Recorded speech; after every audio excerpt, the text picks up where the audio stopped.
నమస్తే, welcome to our channel. ఆంధ్రప్రదేశ్లో నకిలీ మద్యం వ్యవహారంలో కీలక పరిణామం చోటు చేసుకుందనే చెప్పుకోవచ్చు. మరి జోగి రమేష్ ని ఇప్పటికే అరెస్ట్ చేయగా ఆయనకి రిమాండ్ కూడా విధించారు. ఇకపోతే గోవాలో కూడా దీని లింకులన్నీ బయటపడుతున్నాయి. గోవాలోనే కాకుండా కేరళ ఈ విధంగా పలు రాష్ట్రాల్లో నకిలీ మద్యం వ్యవహారం నడిచిందని చెప్పి మరి అదే విధంగా గోవాకి సంబంధించినటువంటి ఒక వ్యక్తిని అరెస్ట్ చేయడం, మరి దీని లింకులు ఇంకా ఎక్కడి వరకు ఉన్నాయి? అసలు జోగి రమేషే పెద్ద హస్తమా, లేదు అంటే జోగి రమేష్ కన్నా వెనుక ఎవరైనా ఉన్నారా? అసలు ఏం జరుగుతుంది తెలుసుకునే ప్రయత్నం చేద్దాం. దీన్ని విశ్లేషించడానికి మనతో పాటుగా ఉన్నారు ప్రముఖ రాజకీయ సామాజిక విశ్లేషకులు అంగమరావు గారు. నమస్తే సార్. నమస్తే. నకిలీ మద్యం వ్యవహారం ఇది ఒక అక్రమ కేసు అని చెప్పి వాదించారు సార్ వైసీపీ వాళ్ళు. వెంటనే జోగి రమేష్ గారిని అరెస్ట్ చేయగానే మరి ఇప్పుడు దీని లింకులన్నీ కూడా ఒక్కొక్క రాష్ట్రంలో వెలుగు చూస్తున్నాయి. గోవాకు సంబంధించినటువంటి జినేష్ అనే వ్యక్తిని అరెస్ట్ చేయడం కానివ్వండి, లేదు అంటే కేరళకు సంబంధించినటువంటి కొందరు వ్యక్తుల ప్రమేయం ఉందని చెప్పి వాళ్ళని నిందితులుగా చేర్చడం కానివ్వండి. ఏంటి ఈ నకిలీ మద్యం వ్యవహారం ఏంటి?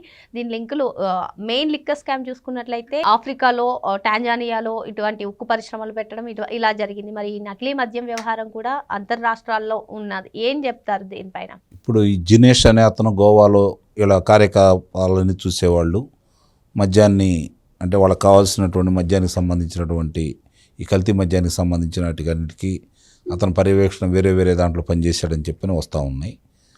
రెండోది, అప్పటి మద్యం కుంభకోణానికి సంబంధించి 5 సంవత్సరాల వాళ్ళ పరిపాలనలో మద్యం కుంభకోణానికి సంబంధించినటువంటి పిలకలే ఇవన్నీ కూడా గమనించుకోవాలి. ఎందుకంటే అక్కడ తయారు చేసిన వాళ్ళ ఎవరెవరైతే ఉన్నారో వాళ్ళ ఇప్పుడు జరుగుతున్నటువంటి ఈ మద్యం, కల్తీ మద్యం ఈరోజు ఎప్పుడైతే పట్టుకున్నారో దీనికి సంబంధించింది కూడా ఎవరైతే అద్దేపల్లి జనార్దన్ రావు ఉన్నాడో అతను చెప్పిన దాని ప్రకారం కనుక చూసుకున్నా కూడా అప్పుడు చేసినటువంటి వ్యాపారానికి సంబంధించి కూటమి ప్రభుత్వం వచ్చిన తర్వాత భయపడి దూరంగా ఉన్నారు. కొన్ని ఈగల టీం నియమించడం, కొన్ని చర్యల ద్వారా దూరంగా ఉన్న తర్వాత కొంత వాళ్ళకి మళ్ళీ ఈ కూటమి ప్రభుత్వం మీద అప్రశ్న పాలు చేయాలనే ఉద్దేశంతో జోగి రమేష్ ఇట్లాంటి తయారు చేయండి అని చెప్పని ప్రోత్సహించాడు.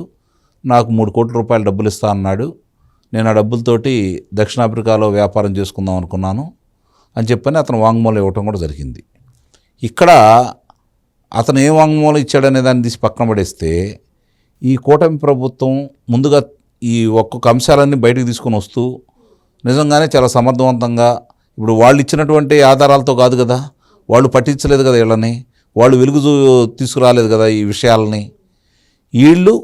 వీళ్ళకు ఉన్నటువంటి సమాచారం మేరకు వీళ్ళు ఎక్కడెక్కడ జరుగుతున్నాయి అని చెప్పని ముందు ఎప్పుడైతే మొలకల చెరువులో వీళ్ళు పట్టుకున్నారో అప్పుడు ఇవన్నీ బయటకు వస్తున్న విధానాన్ని జోగి రమేష్ని రక్షించడం కోసం జోగి రమేషే దాన్ని పట్టించినట్టుగా వాళ్ళే లీకులు ఇచ్చేసి నాటకాలు ఆడారు వాళ్ళు.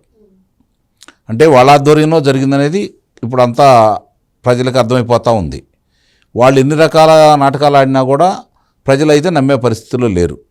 ఇక్కడ ఇప్పుడు జోగి రమేష్ వరకేనా, ఇంకా పై వాళ్ళు ఎవరన్నా ఉన్నారనే దాని గురించి ఇంకొంచెం లోతుగా పరిశీలన చేయాల్సిన ఆవశ్యకత అయితే నిస్సందేహంగా ఉంది. ఇది ఒక ఆంధ్ర రాష్ట్రంలోనే జరుగుతుందా, అంతర్రాష్ట్రాలకు సంబంధించి మిగిలిన వాళ్ళ రాష్ట్రాల్లో ఉంటే ఇప్పుడు ఒక్కొక్క రాష్ట్రాలకు సంబంధించిన వాళ్ళందరూ కూడా బయటకు వస్తూనే ఉన్నారు. మొన్న తమిళనాడు వాళ్ళు వచ్చారు, రాజస్థాన్, ఒరిస్సా వాళ్ళు వచ్చారు అక్కడ తయారు చేసే కాడ. అంటే లోకల్ వాళ్ళని పెట్టుకుంటే తొందరగా బయటకు వచ్చి తన ఉద్దేశంతో పక్క రాష్ట్రాల వాళ్ళని తీసుకొచ్చి చేపిస్తూ ఉన్నారు. ఇవన్నీ కూడా అదృష్టం బాగుండి ప్రాణహాని జరగలేదు, తొందరగా పట్టుకున్నారు. దీని గురించి పట్టుకున్న దాంట్లో విషయాలన్నీ బయటకు వచ్చిన తర్వాత 13వ తారీఖు అతను వీడియో విడుదల చేసినా కూడా మొన్నటిదాకా జోగి రమేష్ని ఎందుకు అరెస్ట్ చేయలేదు అంటే సాక్ష్యాధారాలు అతను చెప్పినందువల్ల అరెస్ట్ చేస్తే ఉపయోగం లేదు కదా.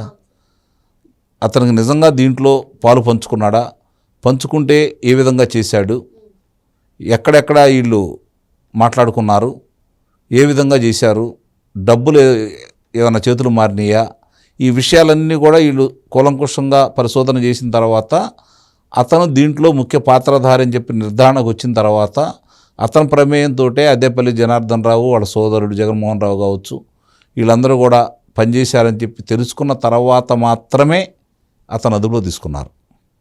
అంటే ఇంత వివరంగా వీళ్ళు పరిశోధించారు. ఆ పరిశోధన చేసిన ఫలితమే ఈరోజు అతను కారాగారవాసం.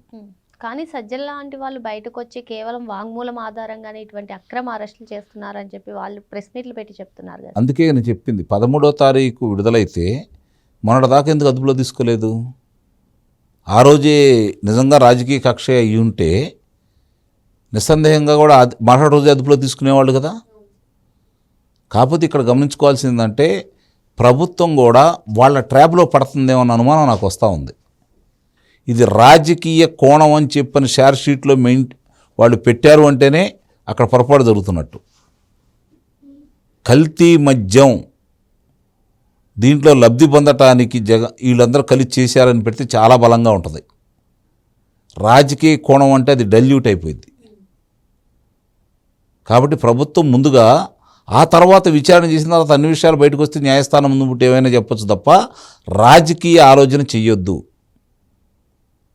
అతను కల్తీ మద్యంలో ఉన్నాడు, మీకు సాక్ష్యాధారాలు ఉన్నాయి, మీరు చెబుతున్న దాని ప్రకారం కల్తీ మద్యంలో డబ్బులు సంపాదించడం కోసం కల్తీ మద్యంలో వీళ్ళు పాత్రదారులను పెడితే నిస్సందేహంగా కూడా అది న్యాయస్థానం ముందు బలంగా ఉంటుంది. ఎప్పుడైతే రాజకీయ కోణం అంటారో అది కనుక పొందుపరిచారు అంటే మాత్రం వీళ్ళు ఇక దాన్ని మర్చిపోవడమే మనం గమనించుకోవాలి. అందుకే వాళ్ళ ట్రాప్లో వీళ్ళు పడద్దు. కావాలని ఎన్నిసార్లు చెబుతున్నా కూడా ఆ విధంగా వీళ్ళు వెళ్తే మాత్రం దాన్ని నీరుగార్చిన వాళ్ళే అవుతారు. కాబట్టి ఈ కల్తీ మద్యానికి సంబంధించి ఎక్కడెక్కడ వీళ్ళు చేశారు, ఇప్పుడు జగన్మోహన్ రెడ్డి వచ్చి దీని గురించి మాట్లాడాడు. అతను చాలా శుద్ధపూస, అతనికి ఏం సంబంధం లేదు, 4 బాటిల్కి 1 బాటిలు ఈ కల్తీ మద్యం సరఫరా చేస్తున్నారు షాపులకు కావచ్చు, బార్లకు కావచ్చు అంటే ఎక్కడ పట్టుకున్నావు నువ్వు? ఇంతకుముందు నీ మద్యానికి సంబంధించి దాంట్లో విష పదార్థాలు ఎంత శాతం ఉన్నాయని చెప్పని ల్యాబ్ రిపోర్ట్ 1-2 సార్లు 3 సార్లు వీళ్ళు ల్యాబ్లు పంపించి రిపోర్టులు తీసుకున్న తర్వాత బహిర్గతం చేశారు. ఈరోజు నువ్వు అట్లాంటి పని ఎక్కడైనా చేస్తున్నావా? పని నువ్వేమైనా పట్టించావా? పట్టించింది వీళ్ళే కదా. చంద్రబాబు నాయుడు గారికి లోకేష్ బాబు గారికి సంబంధం ఉన్న ఈ డబ్బులు లోకేష్ గారి ఇంటికి వెళ్తున్నాయని చెప్పని మాట్లాడుతున్నారు కదా. వాళ్ళు ఈ వ్యాపారం చేసి డబ్బులు సంపాదించుకునే వాళ్ళైతే వాళ్ళ పోలీసులు వెళ్ళి వీళ్ళని పట్టుకుంటారా? అంటే వీళ్ళు ఏం మాట్లాడినా చెల్లుబాటు అవుతుంది అనుకుంటున్నారు. ఆ చెల్లుబాటు అవుతుందన్న ధీమాతోటి తప్పుడు మాట్లాడి వాళ్ళే దొరికిపోతున్నారు. ఈ కల్తీ మద్యానికి సంబంధించింది కావచ్చు, ఇంతకుముందు ఉన్నటువంటి మద్యం కుంభకోణానికి సంబంధించింది కావచ్చు, వాళ్ళంతటా వాళ్ళు చాలా విషయాలు వాళ్ళే బయట పెడతా ఉన్నారు. పరిశోధనలో దానికి సంబంధించి రాజశేఖర బాబు గారి పరిశోధన అద్భుతంగా ఉంది. సిట్ వాళ్ళు చాలా అద్భుతంగా చేస్తున్నారు, అందుట్లో ఎలాంటి సందేహం కూడా లేదు. 1-2 రోజులు ఆలస్యం అయితే అవ్వచ్చు. నాకు తెలిసి నవంబర్ 16 తర్వాత అంటే ఇంకా 4 రోజులు చేసిన నవంబర్ 20 తర్వాత చాలా విషయాల్లో గత ప్రభుత్వం చేసినటువంటి చాలా కుంభకోణాలన్నీ కూడా ఒక్కోటి వరుస క్రమంలో ముందుకు వస్తాయని అయితే నేను భావిస్తున్నాను. దానికి సంబంధించిన వ్యక్తుల్ని దాదాపు అందుట్లో పాత్రదారులు సూత్రధారుల పేర్లన్నీ కూడా బయటకు వచ్చేసి వాళ్ళ మీద చర్యలు ఉంటాయి అయితే మాత్రం నేనైతే భావిస్తున్నాను. మరో అంశంతో మళ్ళీ కలుద్దాం. Thank you sir. Thank you.